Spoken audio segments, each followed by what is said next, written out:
অবিলম্বে ৫ দফা দাবি সরকার মেনে না নিলে আগামী ১১ নভেম্বর ঢাকায় মহাসমাবেশ করার ঘোষণা দিয়েছে জামায়াতে ইসলামী সহ সমমনা ৮ দল। প্রধান উপদেষ্টার দপ্তরে স্মারকলিপি জমা দিয়েছেন তারা। আর নেতারা বলছেন, জাতীয় নির্বাচনের আগেই গণভোটের তারিখ ঘোষণা করতে হবে, এছাড়া জাতীয় নির্বাচন হতে দেয়া হবে না বলেও হুঁশিয়ারি দেন তারা।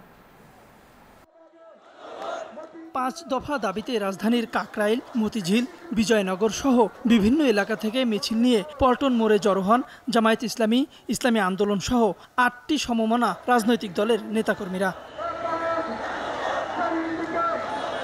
মিছিল শেষে সংক্ষিপ্ত সমাবেশ করে রাজনৈতিক দলগুলো।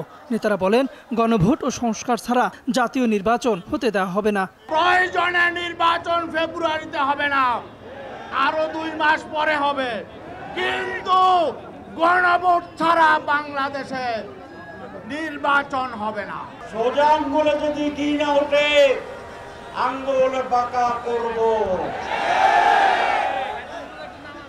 কি আমাদের লাগবে?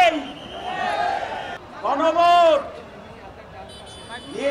জাতীয় নির্বাচনের আগে হতে হবে। টানা তৃতীয়বার অর্জন করেছে দেশের সেরা সুপার ব্র্যান্ড স্বীকৃতি বসুন্ধরা টিস্যু। সমাবেশ শেষে পল্টন মোড় থেকে স্মারকলিপি নিয়ে প্রধান উপদেষ্টার বাসভবন যমুনা অভিমুখে পদযাত্রা করেন নেতাকর্মীরা।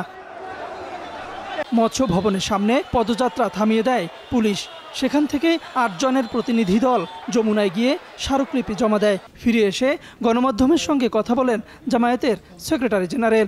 ১১ তারিখের আগে আমরা আজকে সরকারের কাছে আবারও স্মরণ করে দিতে চাই, এই মহাসমাবেশ ঢাকায় লক্ষ লক্ষ জনতার পদভারে মুখরিত হবার আগে আপনারা আমাদের এই ৫ দফা দাবি মেনে নিয়ে জুলাই সনদের এই গণ আকাঙ্ক্ষার প্রতি সম্মান প্রদর্শন করুন।